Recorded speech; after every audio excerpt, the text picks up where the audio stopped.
What up, what up, what up, man? Listen, all right. I decided that I'm going to make a second video today because yesterday GeoPop dropped an interview from, you know what I'm saying, Peter Zeihan about why America's leaving the Middle East. And I think it's really important that we don't just talk about what's going on, we talk about why, right?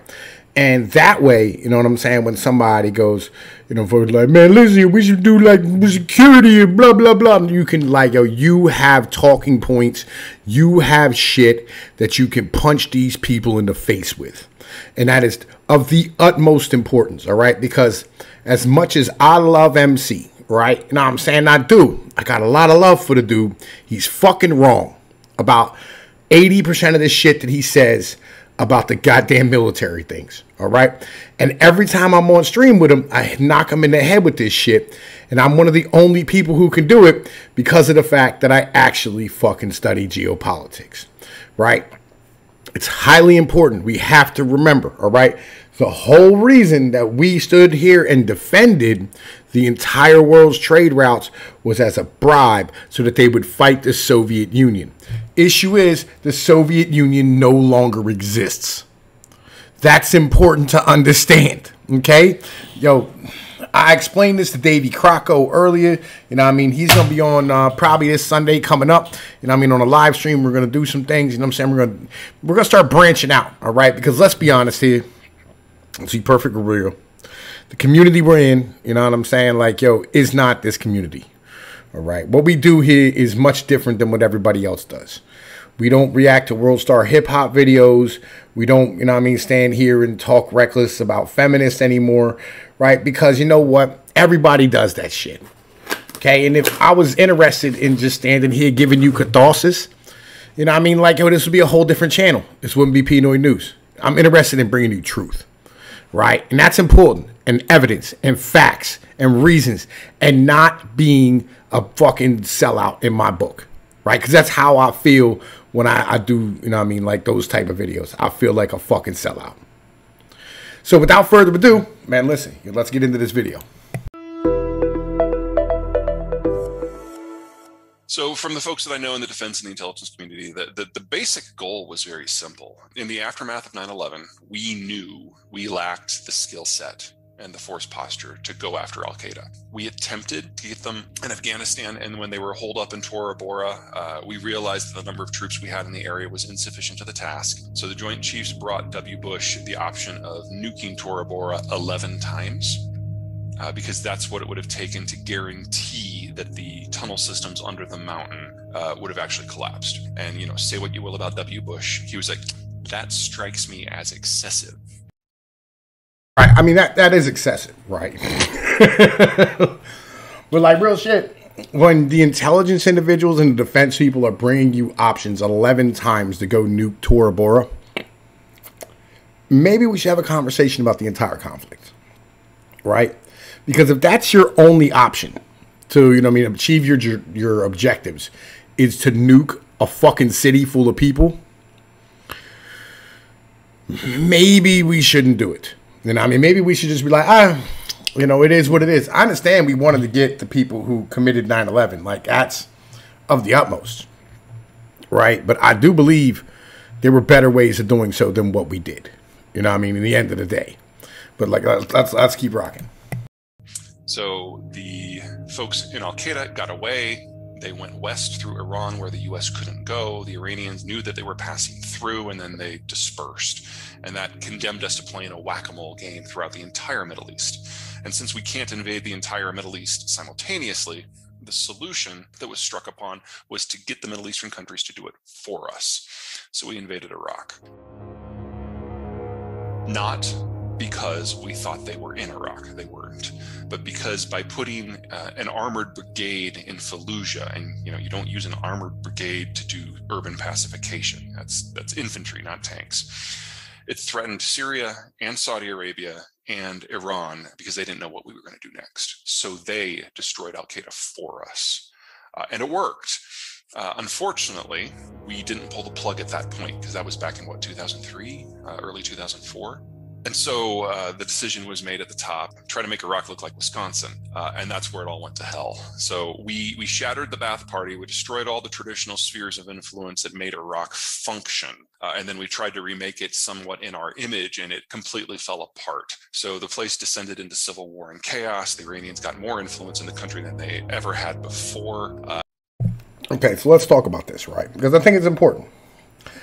Now, I've been talking about my mentality of what I think the world needs to do, okay? And I'm always way ahead of things, right? But, like, you know, it's just how it is, right? Like, a legit, like, yo, man, listen, like, when I first started my channel back in, like 2015, 2014, something like that, one of my first videos I did, actually, it was probably, like, 2016, something like that, 2017. One of the first videos I did was on, you know what I'm saying, that Russian pipeline that everybody's arguing about right now. Right? And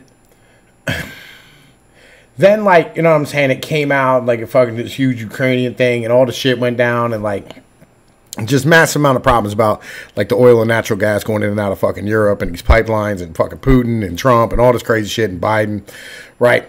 And I'm standing here, and I'm going, like, yo, we covered this when we first started.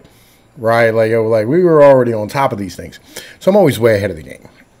But the solution is to, like, redraw the borders everywhere, like every fucking where. Right, I understand that, like, all these countries, like, we're sovereign nations. Shut the fuck up. No, you're not.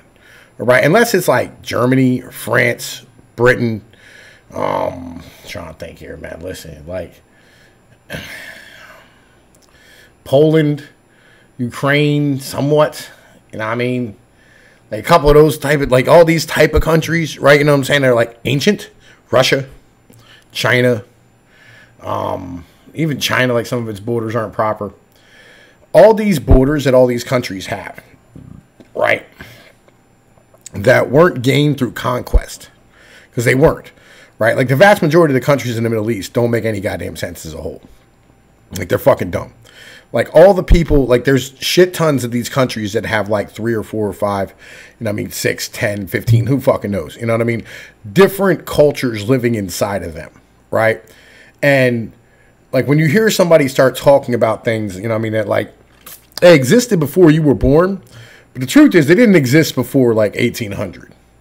Something a lot of people don't know, right? Like, Germany wasn't really a country until, like, 1850. Italy wasn't a country until the 1880s, right? Like, there's a lot of this type of shit. Afghanistan wasn't a country until, like, the 1850s and shit, right? Like, and even having the borders it has right now, like, was a different thing. Like, Pakistan, India, like, all these countries, these borders were drawn up by, you know, colonial powers as a whole, right? And they don't make any fucking sense, right? And all these cultures constantly fucking conflict and go back and forth inside them.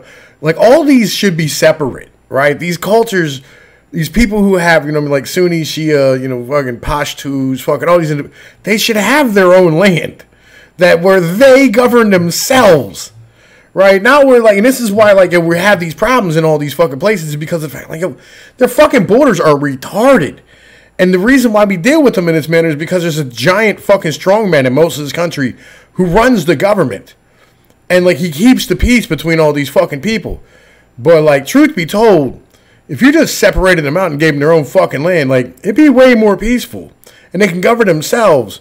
And you wouldn't have these sectarian conflicts. And the countries could take care of themselves. Like, Saudi Arabia, like, it's the House of Saud, right? And the only reason they're there is because that was the people who invaded that area at that fucking moment when when they fucking struck oil and shit. And all of a sudden they were like, yeah, let's put you to fucking charge.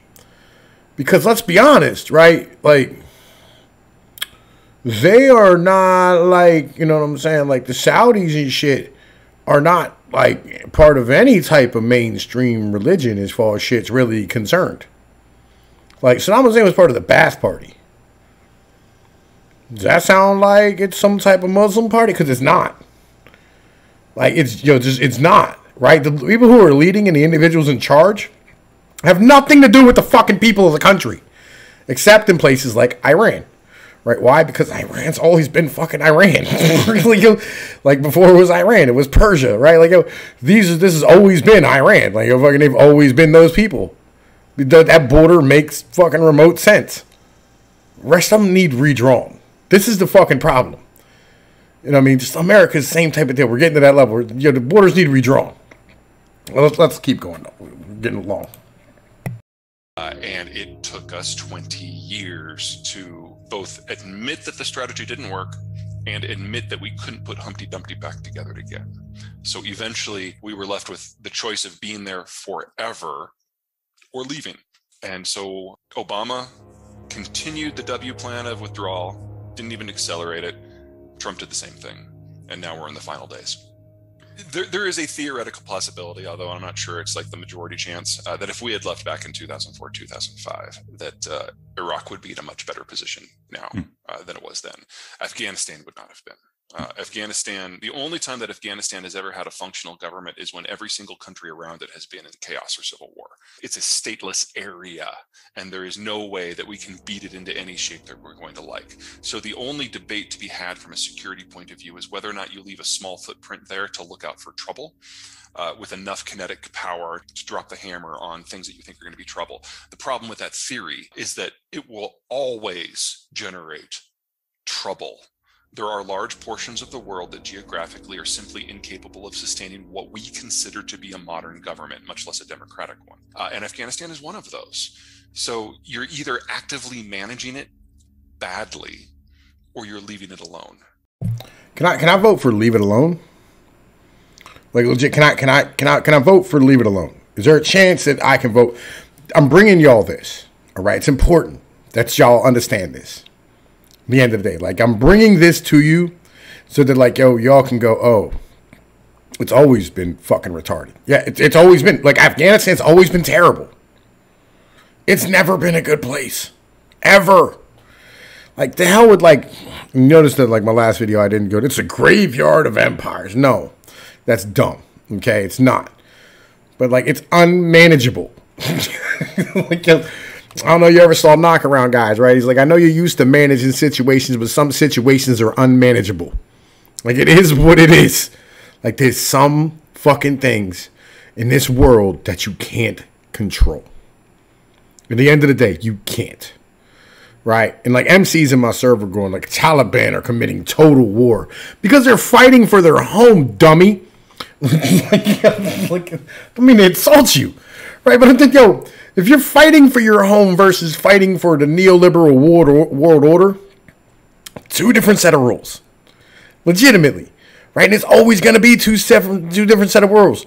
Like, if you're the individuals who are standing here fighting for, like, your family and your culture and your heritage and your ancestors and your land, I will, the level of war that I am willing to conduct to protect those things, right, is far beyond somebody who goes, yo, we're here because, like, you know, we want to make sure that you have a democratic government and your women's, you know what I mean, are able to have freedom and you little boys can cut their penises off and become transgendered if they want to.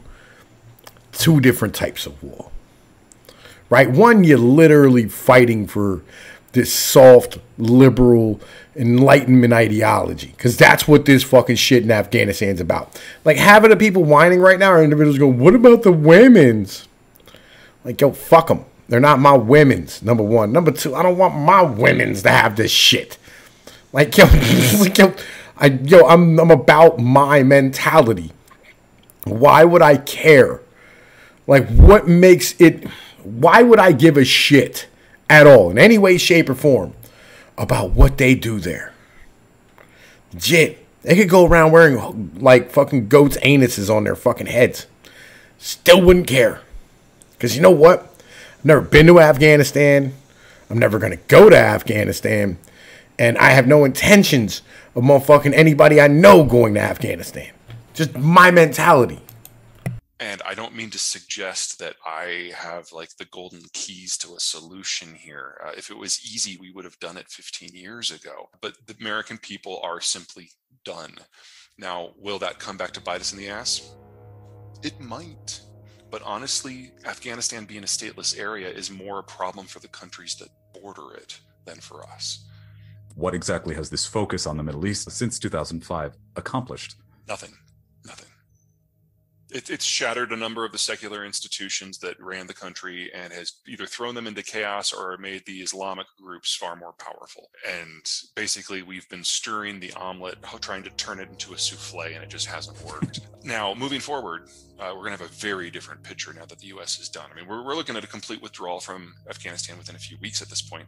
CENTCOM headquarters in Qatar are going to close probably within a year because there's nothing for them to coordinate anymore. And the general American footprint in the entire region is evaporating. And I'd even say even odds that places like Incirlik are going to get closed down because they don't support anything anymore, which means there's no need for a coordinating office there anymore, which means the Turks want to kind of take back control. And if the Middle East no longer has any troops, then all of a sudden the entire military commitment we have in Germany, which is scrupulously designed to support Middle Eastern operations, falls into question. We're in a position today where we only have 3 large-scale deployments in the wider world: Japan, Korea, and Germany. And the German one is in danger, and the Korean one is in danger.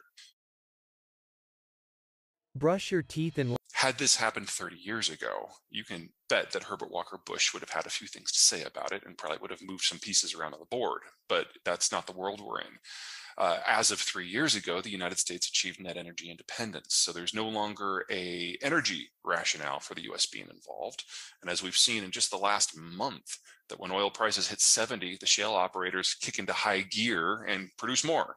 So any energy shocks we have in North America are small and limited. That just leaves... Again, you know what I'm saying? Like that immediately gets us back to why are we doing this? Right. So if there's no reason, legitimately, if there's no reason whatsoever all for us to be in the Middle East, why are we doing it? Like, you have to have that conversation in the end of the day, right? It's important that you have this conversation where you go, man, listen, like, all right, so if we're going to stand here and, you know what I mean, like, be the world's police, there needs to be a reason. I'm not seeing it, like, legit. If somebody else is, please explain it to me, because, like, you're legit, we're cool on our own. We elected these presidents, and that's really what they're doing about bitching about Biden. They're bitching about you, right, having a say in your fucking foreign policy and whether or not your sons go to die in a fucking war that we don't need. That's kind of the point, right? You have to understand that. It's important to maintain that mentality. The general argument of supporting the global structures of the order. Because the idea has been that, you know, we will pay you to be on our side. And we realize that for you to function in the modern era, you need energy. So we've been in the Middle East to make sure that the energy can flow to our order allies. But there's no longer a security quid pro quo. And the idea that the United States is going to fight to keep the oil flows in the Persian Gulf open so that China can be the world's largest energy importer, that's a little dubious considering today's political environment. We're not just looking at American withdrawal from the Middle East and an end to the forever wars. We're looking at Americans retreating from maintaining what allows the rest of the world to function, because that's what makes sense domestically in the United States. And you could argue that it also makes strategic sense globally. That would require a deeper conversation that I've seen possible in not just the Biden administration, but the Trump administration and the Obama administration and the Clinton administration. And it's been a long time since Herbert Walker Bush was around. Do you think that energy independence has been a major bipartisan through line in foreign policy? No, it's not reflected in our foreign policy much at all. You got to remember, the United States is the least involved economy in the world in terms of as a percent of GDP. So it's been a long time since we've had to be interested in the wider world from an economic point of view. I mean, you have to go back to the previous, not just the 1900s, the 1800s. So we just, God, this is going to sound awful. We're just not educated on the topic, and that's okay, because it's really not relevant to us. If we're interested, I'm trying to educate y'all, right? I'm trying to help, legit. Like, I'm here to help. Okay, that's what I'm here to do. I am here to educate the populace. Right, you know what I'm saying? Because, like, I can. So I feel like if you can do something, you know what I mean? Like, you know, you should do it. You know what I mean? If it doesn't cause you too much bullshit. You know what I mean? Legit. interested in the wider world, the average American, it's because of travel. It's not because there's any sort of heavy dependence there. The things that the United States, for whatever reason, don't make are not things that we can't make. We have the capital, we have the technological know-how, we have the labor force. It's just that we've decided that in a globalized system, it's more efficient to do them elsewhere. So the products that the US does make are ones that we're not just competitive in, but we're hyper competitive in. Whereas if they're made in China, it's an employment program, and they're the only things that they can make. If they could make the things the US makes, they would. And so we're just honestly waiting for this kind of click in the average American psyche to take it all back. And Trump, while I'm sure a lot of people who are watching here have a lot of strong opinions about him, one of the things he absolutely got right is he changed the conversation on trade. He took it away from the guns for butter discussion of the order and made it just about economic issues. Now, we can argue that he did it in the wrong way. You could make that argument about any president very easily. But he got us thinking about economics for economics, not as a means to a security end. And this is important to understand, right? Legitimately, like, yo, if you want to talk about like homeland security, right? You know what I'm saying? Like the security of, you know what I mean, your neighborhood and your family and your friends and your kids and, you know what I mean, your life as a whole. There's nothing more important to your security than the economic stability of your fucking neighborhood. It's a basic thing, right? So if, you know what I mean, if you want like less crime, if you want families back, if you want, you know what I mean, like the American people to be okay again, if you want to stop all this Black Lives Matter, Antifa bullshit, bring the fucking jobs back. These people need some hope, right? And having a decent union fucking job that you can buy a house on and raise a family and do all these type of things, legitimately, is a great way to stop them from marching in the streets. You notice, right? Like, yo, when Trump supporters were upset and angry and all the bullshit, right? You couldn't muster more than like 5,000 people at the Capitol. Why? Because they got jobs and shit to do. When you have jobs and shit to do, you don't show up at fucking protests, right? When you have good jobs. I'm not talking about like McDonald's, because you'll walk out of McDonald's tomorrow, like, you know, like, fuck you, fuck you, fuck you, you're cool, fuck you, peace, I'm out, right? You know what I'm saying? You'll do that at McDonald's. You ain't gonna do that at a job you're making 80 grand a year at. You understand what I'm saying? You're gonna be guys making $32 an hour, put a lug nut on. So shut the fuck up. Stop hating, dummy. It makes us uncompetitive. So what? Shut the fuck up. I don't care. Legit, I don't fucking care. Like, yo, we're not selling goods to everybody else. We're selling them to ourselves, right? So if you want nice shit, you know what I'm saying? Demand nice shit. It's that basic. And yes, it'll drive up inflation, all this other bullshit. But you know what? When you drive up inflation, when you're showing that you're driving up inflation, you're defeating the Fed. You know why? Because like, yo, inflation is shown through wages. And how have they suppressed the goddamn fucking inflation number? By fucking your wages, by bringing in immigrants and shipping jobs overseas. That's how the fuck they've done it. Get your shit together. Get your mental right. Biden has come in and basically doubled down on that. So all the sanctions that Trump put in place around the world are in place, with the exception of one set versus the Europeans on Airbus, which honestly were started 3 presidents ago. The direction that trade policy is taking under both presidents is much more firm, much more hard-knuckled, much more zero-sum game. And it's a game that, perfectly honest, the U.S. is very capable of playing. Biden is taking Trump policies and institutionalizing them. Okay, so this is continuing. You don't anticipate there will be any return to the policies of the Obama administration, at least from a foreign policy perspective under Biden? The Obama administration didn't have a foreign policy, so I don't think that's a fair question. Don't get me wrong. Just like there's 1,000 things about Trump that a lot of people don't care for. There's 1,000 things about Biden that people don't care for. But he actually has a foreign policy team that is making foreign policy, and we have not had that on a global scale since Herbert Walker Bush. All right. You know what I'm saying? Like, yo, I wanted to put this out here so that, you know what I mean, like, if individuals want a more in-depth ideology of why things are happening, stop playing politics. Stop listening to talking heads on Fox News and CNN. Legitimately. Stop it. right? Because like they're trying to fucking stand here and turn this into, they're leaving like Vietnam. Like, shut up, stupid. I don't care. All right, just shut the fuck up. It's dumb. That's the fucking dumbest shit ever. Just standing here promoting the next fucking war. What you're doing is you're banking shit. You know what I mean? Trying to create a narrative to fucking promote the next fucking war. Like, we lost. You were never gonna win. Legit, you were never gonna fucking win. Yo, look, it's Tom Pease at Pnoid News. You know the deal. Like, share, and subscribe. Hit that Patreon link if you enjoy the content. Peace.